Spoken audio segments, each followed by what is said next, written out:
What's up, everybody? It's another episode of Intellectually Honest, unedited, uncut. We're going to get right into it. Before we get started, though, y'all going to hit that like button, hit that subscribe button. Most definitely hit that notification bell. That way you'll be notified every time I drop.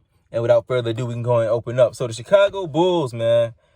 I think that I know I mentioned in a few videos ago that the Chicago Bulls could very well come out of the East. It's not beyond the realm of possibilities for the Chicago Bulls to win the East. And I still hear a lot of, it's puzzling because I still hear a lot of like the experts, like so-called experts, saying that the Bulls, they see the Bulls finishing as a 4th seed, a 5th seed, you know what I'm saying? I'm like y'all ain't watching the same Bulls I'm watching. Because the Bulls I'm watching, I think, if I'm not mistaken, we've knocked, and I'm going to get into that game too, but the Bulls have knocked off the Nets twice now. That's twice that they've beaten the best team in the East, supposedly. This team ain't no joke, man. DeRozan is the best. It's looking like, I think at this point we all can kind of like agree that DeRozan is the best option on offense on that team. Like he's the number one option. He's a mid-range assassin. Like he's just like that shot is just automatic. He's looking like Kobe-esque. RIP to the legend Kobe-esque. At times from that mid-range, it's something to see. To be honest with you, I think a lot of people forgot just how nasty DeRozan is. But him and Levine being the two primary options on offense, Lonzo Ball getting to be the facilitator. I feel like he's settling more and more into that role as the game goes on. And I like what I see, kind of, because it's I don't know if y'all noticed. Y'all probably did, because y'all be tapped in. But like DeRozan will start out the game, like he'll pretty much have free reign to jack up shots until he starts hurting the offense. Like he starts like, all right, he done took like 5 bad shots in a row and they bricking. Zoe will get the ball and settle his team down and get him into some offensive sets, and get him back on the right path. So I like that. Having Zoe there in his perception, his mind is kind of like a, all right, DeRozan, like chill out. It was funny at first, kind of thing. So you know what I mean. So I like that. Before I get in, I'm gonna go ahead. Before we continue though, I'm gonna go ahead and get into this game from this past Saturday, the Brooklyn Nets versus the Chicago Bulls. So I saw that game, and I got a few takeaways. It's not gonna be a long drawn out thing, but just looking at these stats, man. DeRozan 29 points, 6 rebounds, 3 assists, for 54% from the field, 50% from 3. He was just a great all around player in that game. Zach LaVine also 31 points, 8 rebounds, 6 assists. Stat sheet stuffing, man. He was very inefficient from the 3, but it comes with Zach LaVine, so we take it. Vooch, he wasn't the star Vooch. He was the Vooch that we've been seeing really most of the season, if we've been honest. But he has shown that he's starting to gain traction with his offense. So good for Vooch. Alex Caruso was in the starting lineup tonight because Javonte Green was out. He did Caruso things. He brought energy. He was smart. Didn't turn the ball over at all, really. Didn't have any assists, which, if you're in the starting lineup with Lonzo Ball, Zach LaVine, and DeRozan, you kind of just play defense. And then I think Caruso went out. I think he went out with an injury or something like that. Yeah, that's okay. Yeah, I'm looking at now. He only played 8 minutes. I know he went out, and he never came back. I can't remember exactly what it was, but anywho, whatever. Lonzo Ball, number one son, reason why we're here, played the most minutes in the game. And this is, look here, this is a game where Lonzo Ball's shot was not dropping at all. I'm talking about at all. Yeah, he hit a couple shots, but it's like, geez, dude. But he still managed to stat sheet stuff. Like, this is what I mean about Lonzo Ball. Lonzo Ball is like, I hate using the term Swiss Army knife because that's so overused and so cliche. Lonzo Ball is an extension of the coach on the floor. in every sense of that word, in every sense of what you could get out of that statement, Lonzo Ball is an extension of Billy Donovan on the floor. His mind and Billy Donovan's mind match, and his job is to bring to life the schemes that Billy Donovan is scheming. 8 points, 9 rebounds, 7 assists, 2 steals, 3 blocks. Come on, stat sheet stuff, and let's go. Oh man. And even we passed Thanksgiving and Lonzo out here with that stat sheet stuffing. Only 3 turnovers. And fun fact, he had the only positive, I guess you can say it's positive, it was 0, but he had the only positive plus minus in the starting lineup. So that should tell you something. Lonzo Ball is that dude, man. And if you was really tapped in that game, then you saw the play that everybody's been talking about. Lonzo Ball, clutch Gene Ball, clutch Gene Lonzo. Iced the game, sealed the deal with the 3 at the elbow. It was beautiful. Like for a game, and this is crazy.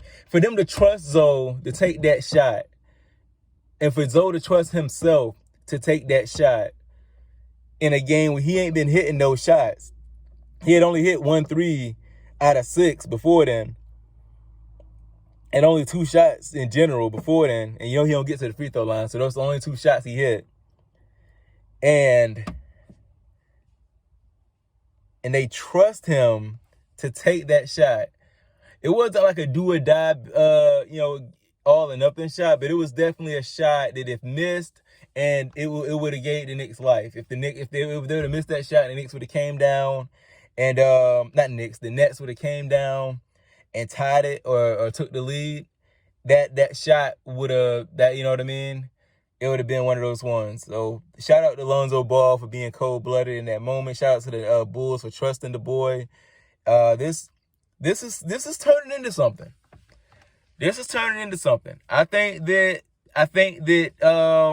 we're still not weird, but it's us to a degree, because we didn't expect. I think a lot of people expected the Bulls to be good, but I don't think it ever really crossed our minds that Lonzo Ball could very well be in the finals this year, because that's what it's looking like. I mean, like they've knocked off the Nets. I wish there was a way I could look at the season series. I'm pretty sure it is. But anywho, they've knocked off the Nets twice now this year. The best team in the conference, supposed to be. They've knocked them off twice. It's one of those, it's starting to look like one of those situations where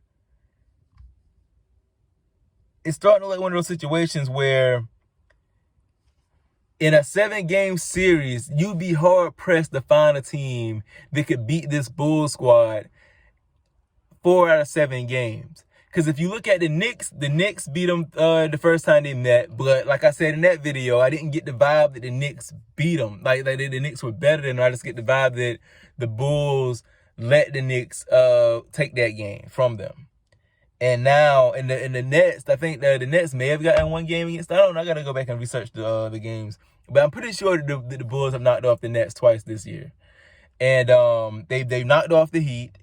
Like, there's all the top teams in the East, the teams that you expect to be there when it's all said and done. The Bulls are right there with them. And I'm telling you, this team is still getting better. Lonzo Ball has not peaked. Zach LaVine has not peaked.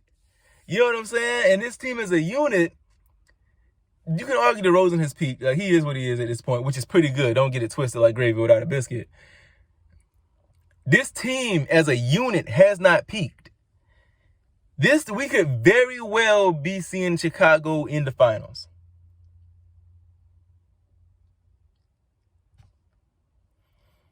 I'm going to call it right now, matter of fact. I'm going to keep it going. I'm going to go a step further. I'm going to call it. I'm going to go ahead and call it. And I may live to eat these words. But I'm going to call it, man, because Chicago Bulls are the best team in the East. Leave a comment in the comment section if you disagree with me. You think I'm bugging. You know what I'm saying? But the Bulls. Well, I mean, what they got to do? The Bulls, like they're literally beating. Like you saw Lonzo Ball outplay LaMelo Ball. You know what I mean? We've seen them knock off top teams in the East already. The 76ers aren't a contest for the Bulls. You know? I know they got the Bulls in both games I think they played so far this year. I think they got the Bulls. But I'm telling you, when it comes down to the come down, now that Vooch is back, if Vooch is all the way back like he's supposed to be back, the 76ers are not better than the Chicago Bulls. I'm telling you.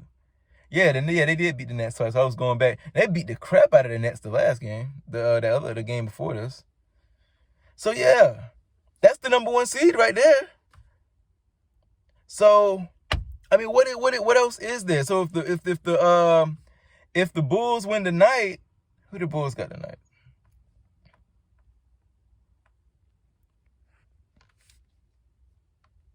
They got the Denver Nuggets. If they knock off the Nuggets tonight, they're the number 1 seed. What are we talking about? The Bulls are. I think that these analysts, these experts, they need to wake up and really just accept the fact that the Bulls are back on top in the East. I hope y'all ready, man. I don't think anybody is ready for playoff Lonzo. I think playoff Lonzo is going to be very similar to playoff Rondo. How playoff Rondo, like, I don't know if y'all remember back when Rondo was prime Rondo. I mean, he's still kind of like when the Lakers won their reign. He was playoff Rondo then, but he wasn't. Yeah, y'all ain't seen the real playoff Rondo. If y'all kind of young, I don't know how old most of y'all are watching this video, but if y'all are kind of young and y'all didn't see the real playoff Rondo, go back if y'all want to see the real playoff Rondo. Go watch the series with him versus LeBron when LeBron was in the Cavs. And Rondo was on the Celtics. Go and watch the series with Rondo versus Derrick Rose when Rose was on the Bulls. And he averaged a triple-double for the whole series. That's playoff Rondo. That's the real playoff Rondo. And I'm telling you, playoff Lonzo is going to be very, very similar to playoff Rondo. When guys like that, when you give them that time and that opportunity to study one team, that they're going to play at least 4 games in a row, and they know they're playing that team at least 4, and they can lock in and pick apart. Lonzo's mind is like off this chart. I'm telling you, basketball-wise. I'm telling you, we're going to see Lonzo Ball open all the way up in the playoffs. Because, I mean, they're going to be there. I mean, all that crap that people were talking at the beginning of the season about them being a play-in tournament team and all that crap, kill that. They going to go in there, and they may very well be the number 1 seed. And I'm telling you, if they get locked, anybody they get locked up with, Lonzo Ball is gonna have their number. He's gonna figure it out. But yeah, I just wanted to say that. That's like breaking news, I guess. The Bulls are the best team in the East, and they're going to the finals, I think. So, that's it. That's another episode of Intellectually Honest. Y'all know I'm gonna be tapped into the game tonight, and y'all know I'm gonna have some takeaways from it. And I hope y'all stay tuned. So like, comment, subscribe, hit the notification bell, and yeah, I'll catch y'all in the next one.